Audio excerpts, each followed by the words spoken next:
Welcome to Our Girl Relationships. We talk about the problems people face in their day to day lives. Let's start with the video. Hi everyone. Throwaway for obvious reasons. I, female 22, am in my last year of undergraduate school. I don't live in the college dorms because I share an apartment with my soon to be ex husband, Avi, 24, until this mess of a situation took place. I didn't meet Avi in college though. I met him during high school when he was in senior year and I was in junior year of high school. We hit things off on the basis of our love and interest for gaming, music, and the works. Honestly, it should have been then and there that I should have realized that he wasn't ambitious because ever since we met, all he liked to do was sit and game all day long. But being young, dumb, and naive, I just chalked it all up to him being a teen. But this behavior just got concerning, so much so that he got a terrible GPA by the time we graduated from high school. But being young and full of false hopes, I didn't know any better. In the end, he had to enroll himself into a community college in the same city as my university was in. Now, I get why he would act this way. His family is very rich.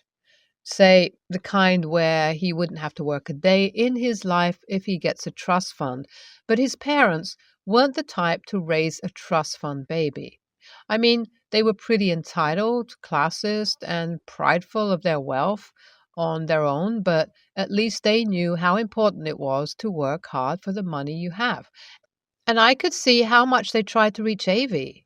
But it was of no avail because at the end of the day, this man did everything in his power to mess things up and have his parents come to rescue him. Because after all, being so caught up with their business, they had no time to fight it all. And him being the youngest in the family, he had it all. So his terrible behavior continued all throughout college, too. But one thing that changed was the fact that he had now started studying and getting good grades because he was studying something he thoroughly enjoyed. This made me think to myself that at least finally he was developing a sense of responsibility. Even if he wasn't working currently, he would at least work after he graduates from college, but nope. That was far from the case because the moment he finished college, he was back where he used to be. It was like all the responsibility and enthusiasm he had developed just faded away, and he was back to square one, becoming the same guy he was in high school. Hell, I'd even say worse. This left me dumbfounded because why would you, after everything going seemingly so perfect? Well, if it helps, I did sit him down and talk to him about this multiple times, and all he gave me back were excuses over excuses as to why he did what he did. How he was demotivated, tired, exhausted, how what he studied wasn't for him anymore, how his mental health was down, and an array of other reasons, which I believe because I was to question him. I knew I'd be gaslit. Not just by him, but his little online and offline gaming friends too, who led a similar lifestyle as him, and I honestly fell for it all because, of course, wouldn't you feel bad as well if someone calls you a horrible person for not supporting mental health, especially that of your own partner? By this time, we had been dating for almost 5 years, and so by the time I was in my last year of college, my conservative parents began pressuring me to get engaged because that was the next step after dating for so long. And what would other people say? So that's what we did. We got engaged, and honestly, expecting things to get better, they just got worse. We began arguing day and night because he wasn't ready to get a job or do anything. He just wanted to sit on his butt gaming all day, and his argument to that was the fact that since he had his parents pay for everything somehow, it was all valid. But both him and I just knew that this wasn't going to last for a long time. His parents were starting to catch up on his laziness, his excuses, and they sure did. It was just a couple of months back. His parents were starting to prepare for retirement, so they had plenty of time to look after their affairs, and one of them was Avi and his constant excuses. They invited us over for dinner once, and it was a surprise to him when they started asking questions, very obviously probing into what they knew was a lie. And they didn't take very long to come to the conclusion that he was lying. I mean, it was all on his face, and by the way, he was scrambling to come up with reasons. Needless to say, a huge argument ensued, and his parents cut him off completely that moment on, financially and relationship wise. Shock would be an understatement because even though I knew this was coming, I would have never thought it would be that serious, but there it was. Still, though, Avi was set to make everyone's life miserable and not get a job. Just as I was getting on the verge to break up with him, though, he pulled this. You see, I recently got my inheritance from my grandparents. It's not a ton of money, but it is enough to put me through medical school, which had been my dream since as long as I remember. So I had my parents transfer it to me in my bank account. The very same day itself, Avi sits me down to talk to me about stuff and tells me about how he wants to go back to college to pursue his master's, yada yada, and how he was hoping that I could help him with some money to pay for his course. Obviously, I denied immediately explaining the reasons and why, and the very next day took out the cash I had in my account and hid it somewhere safe because I kind of felt like he knew my account details or could easily find out. Big mistake. The very next day, I wanted some cash to buy a couple of textbooks, and as I went to my safe spot to look for it, there was nothing. I began shaking and panicking, trying to look for the money anywhere, but it was of no avail until I heard the doorbell ring, and I opened it to a delivery agent standing outside with huge boxes. I immediately knew what was happening, and it was confirmed to me when Avi came by the door and he had a scared look on his face. I immediately called the cops and told them I wanted to file a report for theft. The cops showed up soon after, and I explained to them the entire situation. It was pretty obvious Avi was behind all of this because of the way he was acting. Cops took him to the police station along with them. I followed them soon after to file a report and give my side of the story. It didn't take long for this situation to reach my in-laws, who started blowing up my phone like crazy for not bringing this situation to them before calling the cops. Now, I can't help but question myself. AITA? I decided to meet up with one of my ex's brothers, who seemed like one of the only rational people that I could go speak to in this situation. The others have been just swearing at me, calling me a villain because apparently I was wrong for not giving him a chance because everyone makes mistakes, apparently. Well, I have just avoided all the messages so far, even though it's kind of heartbreaking to see everyone, even my side of the family, who sided with Avi when he's clearly in the wrong. Thankfully, that wasn't the case of Abraham, Avi's elder brother, who came to visit me with his wife. They've always been good to me and quick to shut down Avi's stupid acts.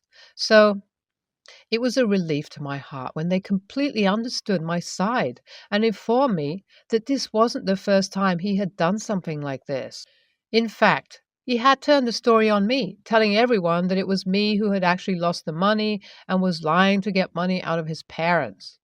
This was obviously not true, and I showed the PC pictures to his brother and his wife. They were honestly disappointed, and I felt terrible to see them this way. They simply just thanked me, telling me that they would talk to my in-laws about this. Now, I'm just hoping for the best. A couple of days had passed, and I heard dead silence from everyone, my family, his family, and the cops. It was only today that Avi's mom herself came over to our place and told me that she wanted to sit down to talk. I was quite nervous, so we started talking, and she apologized to me profusely for all the mess Avi had created.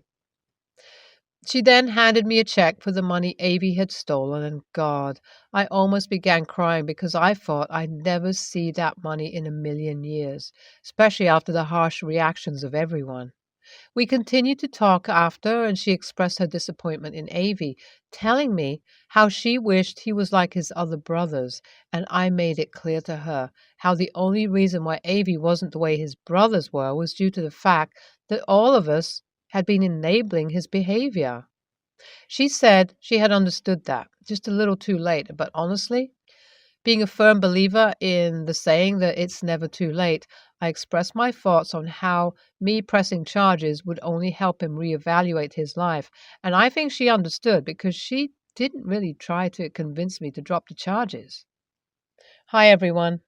It's been a while since I last updated, since I last met Avi's mom. A lot of things have happened.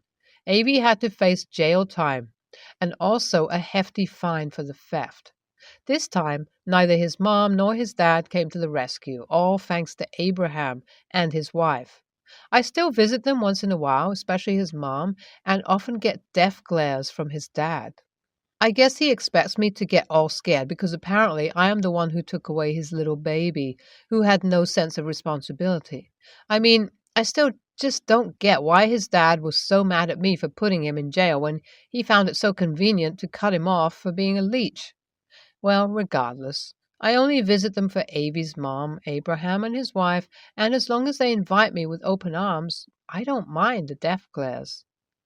As for my family, they too seem to come around my decision and have indirectly apologized to me multiple times. It is still heartbreaking to see them not take accountability, so I maintain my distance. I'm just waiting for the divorce to finalize soon so that I can finally think of this as a nightmare and move on to better things. NTA. AV is horrible and deserves jail time. Whoever disagrees, your family and so on, can go get him a lawyer. LOL. Whoever disagrees, your family and so on, can go get him a lawyer. LOL. NTA, good on you for not letting him walk all over you. That's the first step of healing. Now please do yourself good and keep taking a stand for yourself. Mother-in-law, 57, female, and I, 35, male, don't have the best relationship. To be honest, I don't like her because of what she did to my husband, 36, male, her son. She disowned him when she found out he was gay and didn't talk to him for around 10 years. She only got back to her son's life 3 years ago after she reached out to him. I didn't even know her. She didn't come to our wedding either. My husband and his mom have reconciled and he has made her a part of our lives. She is a nice grandma to our kids, 5 male, 5 male, and seems like a nice person. But what I don't like is that she always criticizes the fact that I'm atheist. My husband has tried to set boundaries multiple times, but she keeps on. Not as before, but she still does. My husband is also Christian, but we have agreed that we won't talk to our kids about any religion. It's up to them when they're old enough to believe in whatever they like. Sarah, mother-in-law, likes to spend time with the kids, and we allow her because, again, she is a nice grandma. This past Sunday, she took them as usual and brought them back in the afternoon. When they came back, my kids started telling me about getting in a pool and people wearing white around them. I asked Sarah what that was, and she said that she got them baptized. I got mad at her because she knows what I think about religions and imposing them to little kids. She knows what my husband and I agreed on, and she decided to disrespect all boundaries we set and still have the nerve to tell me it's their father's religion. They'll end up following Jesus and the true faith anyway. I got even madder and told her that she isn't any longer allowed to spend time alone with my kids or take them to her house. I also told her to get her nose out of the way my husband and I educate our kids. She started crying, calling me an AH who wants to destroy the bond she has with my kids, and also told me I was overreacting. Her husband says I'm a TA for being too rude on her. My mom says I was too rude and the baptism wasn't a big deal. My husband says that he understands that she overstepped but thinks I went too hard on her and is also sad I banned her from taking the kids home. Some other people say I'm a TA and that I'm overreacting. But guys, seriously? I mean, this woman disrespected our wishes and underestimated the way we raise our kids and even told me she knows better. I mean, I have no problem if my kids decide to be religious in the future, but I want it to be their choice. I mean, is this even allowed? Do churches allow kids to get baptized without their parents' approval? NTA ever. I'm shocked that all these family members think it's okay for someone to arrange a baptism and take children without their parents' permission or knowledge.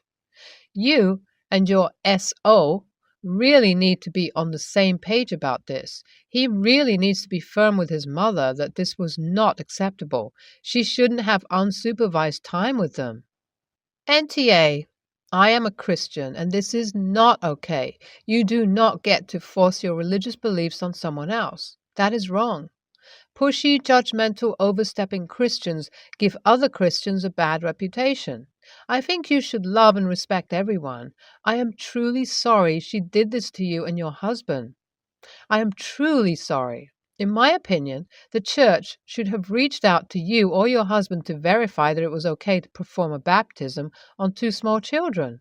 It is not okay for any faith to induct minor children without the parents' consent. Your mother-in-law used her faith to disown her son. She's forcing said faith into your children even though she knows how you feel. You are TA, and she should not be trusted with your children. I would talk to a lawyer to see if this church can be held liable for holding a baptism on minor children without a legal guardian's consent. I am again sorry that your mother-in-law and the church did this to you, your husband, and your children. This is not okay by any means.